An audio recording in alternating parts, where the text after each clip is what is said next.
दोस्तों, one nation और one election की बात आपने हमेशा सुनी होगी, लेकिन क्या आपने कभी वन नेशन वन एजुकेशन की बात सुनी है? नहीं सुनी है।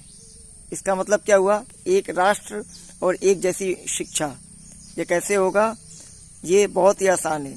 लाखों करोड़ों के बजट पास किए जाते हैं शिक्षा पे, लेकिन कभी भी वन नेशन वन एजुकेशन की बात नहीं आई। कभी कभी किसी समाज सुधारक ने उठाया भी तो उसको उस समाज को दबा दिया गया या उनके मुंह बंद कर दिए जाते हैं। लेकिन अगर आप लोग चाहें तो ऐसा हो सकता है। वन नेशन वन एजुकेशन के लिए आवाज़ उठाइए, ठीक है। इस इलेक्शन में देखिए कि कौन आपका विधायक है, ठीक, कौन आपका नेता है जो इस बात को लेकर प्रखर है कि जो सिलेबस दिल्ली का हो वही बिहार का भी हो, वही यूपी का भी हो, वही एमपी का भी हो, वही तमिलनाडु का भी हो, वही कर्नाटका का भी हो। इससे क्या होगा? इससे देश में एकरूपता आएगी, ठीक। एक तरह की फीस स्ट्रक्चर होगा। ये जो किताबों का झालमेल है ना कि एक किताब 500 रुपये का, एक 700 रुपये का जो दो सेकंड स्टैंडर्ड और थर्ड स्टैंडर्ड के लड़कों का बच्चों का देना पड़ रहा है, वो भी रुक जाएगा। एक किताबों का एक रेट होगा। एक हरिजन का बच्चा भी उसी रेट से वो किताबें खरीदेगा और एक ब्राह्मण का बच्चा भी उसी रेट से खरीदेगा और एक पठान का बच्चा भी उसी रेट से खरीदेगा। यानी कि सबके लिए रेट एक समान होगा, ठीक है। सब एक तरह की पढ़ाई ले पाएंगे। हाँ, राज्य लेवल पे जो वहाँ के लोकल लैंग्वेजेस हैं थोड़ा सा उनका वो थोड़ा सा अलग होगा। जैसे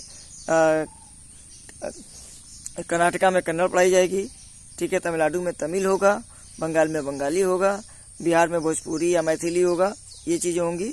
ऐसे करके ये लोकल लैंग्वेजेज वहाँ की रहेंगी ताकि वहाँ की लोकल लैंग्वेज और वहाँ की संस्कृति जो है नष्ट न हो। तो वन एजुकेशन वन नेशन बहुत बड़ा मतलब चेंज है ये अपने आप में। लेकिन कोई सरकार ऐसा होना नहीं चाहेगी, कोई भी सरकार नहीं चाहेगी। क्यों नहीं चाहेगी? कि ऐसा करने से 5 सालों के अंदर 10 सालों के अंदर भारत विकसित हो जाएगा। और जब भारत विकसित हो जाएगा यानी कि पढ़े लिखे लोग होंगे, और पढ़े लिखे लोगों का स्वभाव है कि वो सवाल करेंगे सरकार से। और सरकार चाहती नहीं है कि ऐसे लोग हों जो कि सवाल करें, क्योंकि सरकार को सवालें पसंद नहीं है, ठीक है।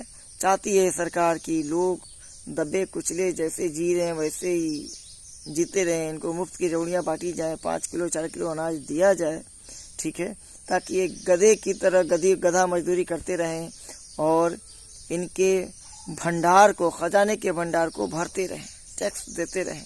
यही सरकार की मंशा है, किसी भी सरकार की, ठीक है।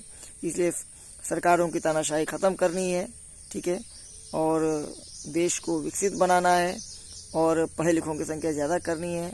तो वन नेशन वन एजुकेशन के लिए आवाज़ उठाइए। जय हिंद, जय भारत।